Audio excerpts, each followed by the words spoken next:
friend's house for dinner and it is so nice outside.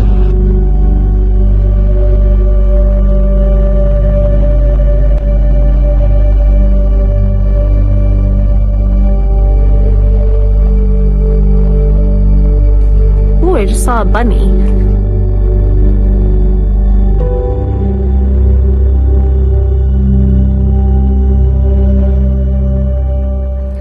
I'm about to head out to do my first grocery shop since I got back from vacation. My fridge is completely empty, so I need to do a big restock, but I just wanted to show you my cute new little work setup. I don't know how I never thought about doing this before. Yeah, I think I'm gonna decorate it a little cuter, put some art up, and this is gonna be my new little office. I got home a couple days ago, but I've been really procrastinating going grocery shopping because I just miss the food in Mexico so much, and I just haven't been looking forward to cooking because I know that everything that I cook is gonna be underwhelming to everything that I ate while I was in Mexico. The food was just so good.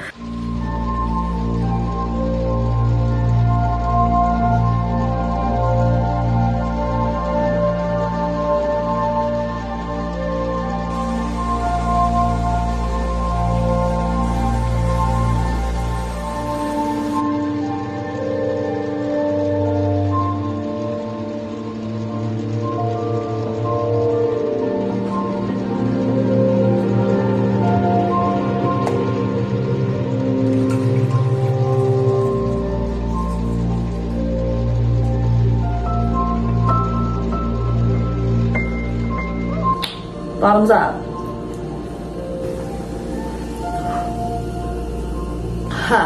It never really gets easier doing these. They're so intense.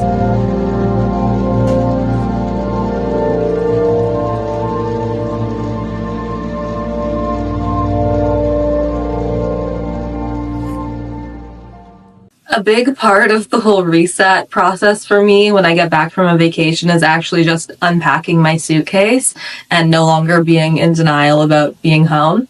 So I'm doing that, and I thought I'd show you some of the stuff that I got. One of them is this piece of art. It's a print. I believe it's a woodblock print. I found it at a bookstore, and the artist, I'll put her name on screen because it's a little bit hard to read here. Yeah, the woman that owns the bookstore told me that this artist is also a poet, so I'm very curious to look into her poetry. Apparently some of it is translated to English, but I think I'm gonna hang this up over my new little desk setup. I think it'll look really good there. It needs a frame, but I'm just gonna use maybe tacks or something for now before I get it framed. I always dread this, I don't know why.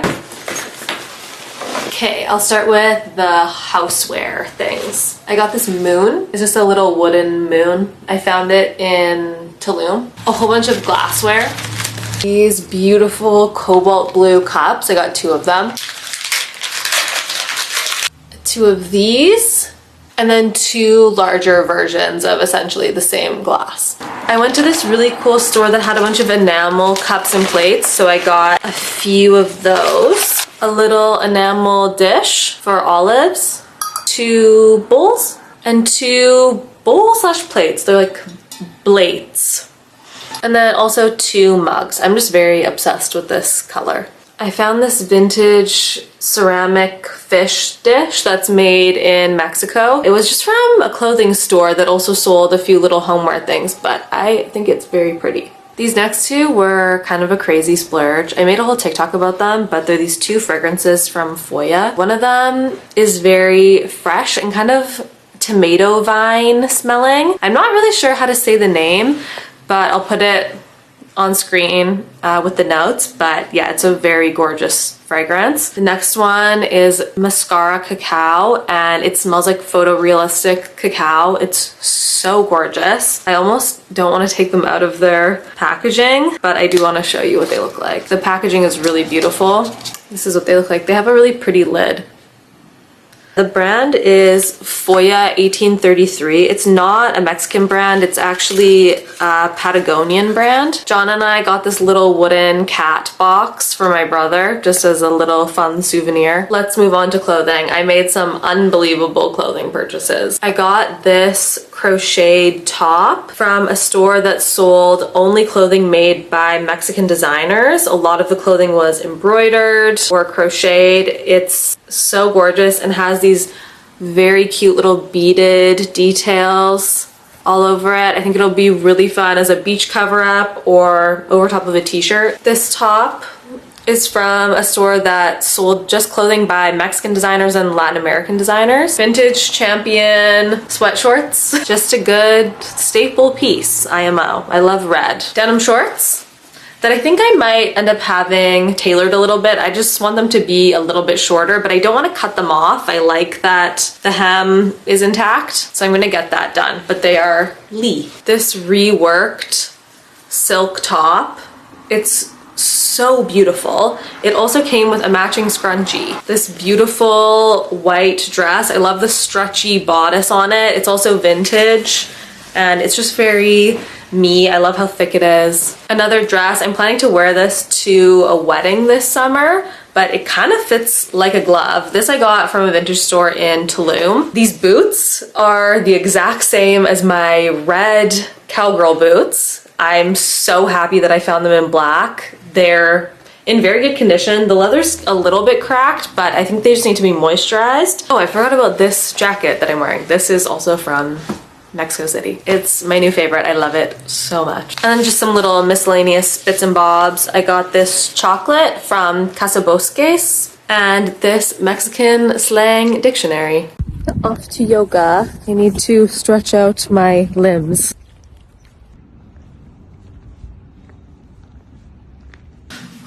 That yoga class was so good. I love my yoga studio so much. That was kind of the one thing I was missing while I was in Mexico, was just being able to go to my yoga class a few times a week. But yeah, it felt really, really good to be back there today. Just such a nice pause during the day. It always makes me feel incredible and so sweaty. So now I need to take basically an everything shower. I need to exfoliate my skin because it's just been a little bit flaky and nasty since I got home. And then because I do, oh, Joni is in the bathroom with us. Hello, little miss. Because I want to maintain my tan, I'm gonna put just a little bit of fake tan on when I get out of the shower. I think I'm gonna do this color hair mask. I feel like it just makes my color look a little bit richer and a little darker. Is the company Ice Cream or is the company KRO? Not sure. All right, let's scrub my gross, filthy body.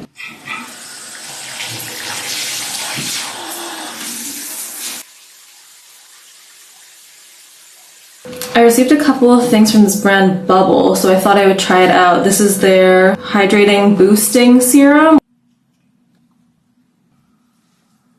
This is their moisturizer, and I have very dry skin. This feels really, really thick, so I think it might actually be kind of good for me. I'll keep using these over the next couple of weeks and let you know how I feel about them. But so far, they feel good.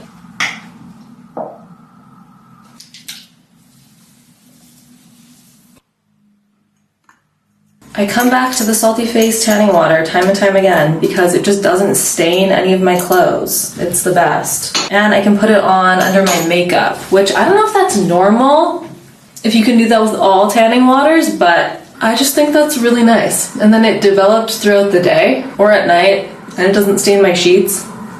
Okay, I need to moisturize and then tan the rest of my body. My bathroom is really dark and I like to do my whole body tanning routine in a full-length mirror so I can see if I've missed any spots. Old, gross tanning mitt, salty face tanning foam.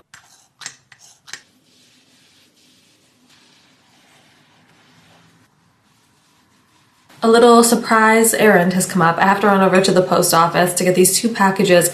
I don't really understand why they couldn't be delivered to my house. This happens like once a month, and then I have to go to this post office that's really far away, but it is fine. I'm gonna take an Uber there, and then when I get home, I am probably gonna like eat chocolate or something as a reward for completing this task that I don't really want to do. I don't think I've showed you this mug yet, but I got it in Tulum. I think it is so beautiful. It's from World by Hand, and I'm drinking some green tea out of it.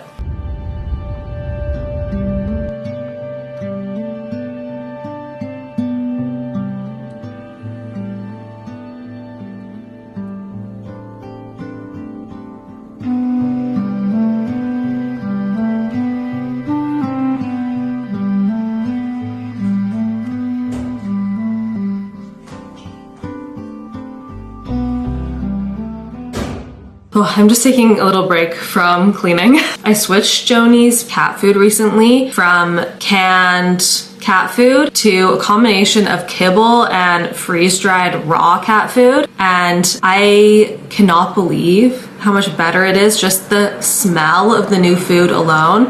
If you feed your cat canned wet food, you know it absolutely reeks. And then just having those cans sitting in your house smelling is pretty gnarly. She's also probably the least food motivated cat ever, and so I often found that if I fed her wet food, it would just sit in her dish all day. Even if I gave her like half a can, she would just eat a couple bites of it and then would just go back and graze all day long. And so her food would just end up getting really gross, and I felt like it wasn't really safe to be feeding that to her. The pet food I've been feeding her is from Open Farm, and I love that they're so transparent about their pet food recipes. Their surf and turf freeze-dried raw recipe contains breastfed beef, wild-caught salmon, and nutrient-rich organ meat. It's grain and legume-free, and it's non-GMO. The raw mix kibble is bone broth coated, which kind of makes me feel like Joni's food is actually better than what I feed myself. If you're interested in trying Open Farm, you can use the code BIGBOOKLADY or click the link in the description of this video to get 15% off your first order.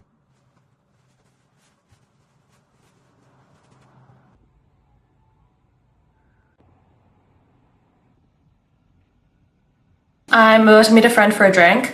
I know it probably looks like I'm filming this all in the same day because I keep wearing this shacket. I'm very obsessed with it. But yeah, I'm about to meet a friend for a little drink, and I'll just show you what I'm wearing.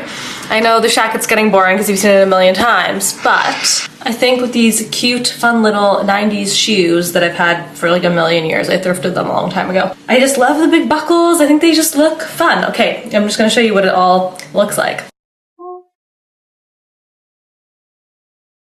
I like it. I think it's fun. And I'm also gonna put on Haunted Rose from Future Society. Oh yeah, it's very yummy.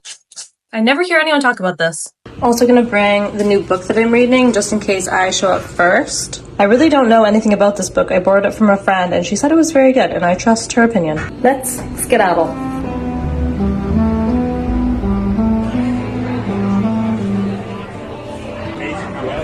very nice salad. Oh yeah, very nice salad.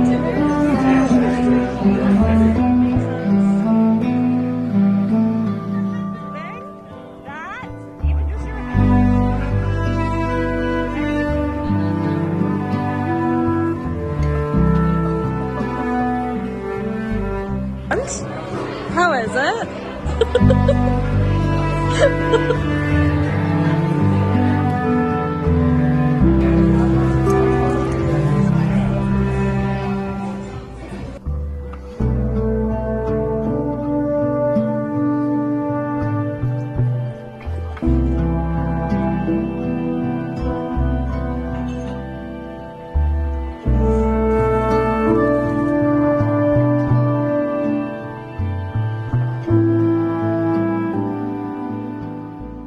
I've been reading Is Mother Dead, and I went into this book completely blind, although a friend did recommend it to me, but she didn't actually tell me anything about the book. It's so hard for me to get anything done when I'm reading a book that I really like, because all I want to do is just curl up in my bed and read all day. But I do have a lot of editing and just a whole bunch of work to do, so I can't do that, at least not today. It's about a Norwegian woman who has been estranged from her family for the last 40 years, and then when she's in her 60s, she moves back to her hometown and is living in the same place that all of her estranged family members live in. The book is essentially just her internal monologue as she's thinking about her family, but predominantly her mother. I really love the atmosphere in this book because the protagonist lives in a cabin. The way that she describes the cabin and the scenery and the wildlife at the cabin is just so beautiful. It's really making me want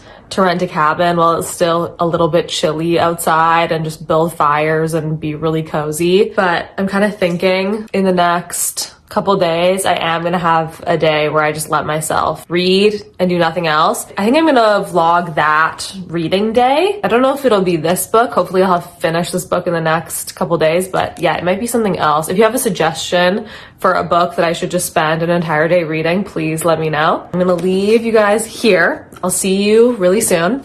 Thank you for watching. As always, I really do appreciate you being here. And yeah, leave me some book recommendations if you got them. Okay, bye.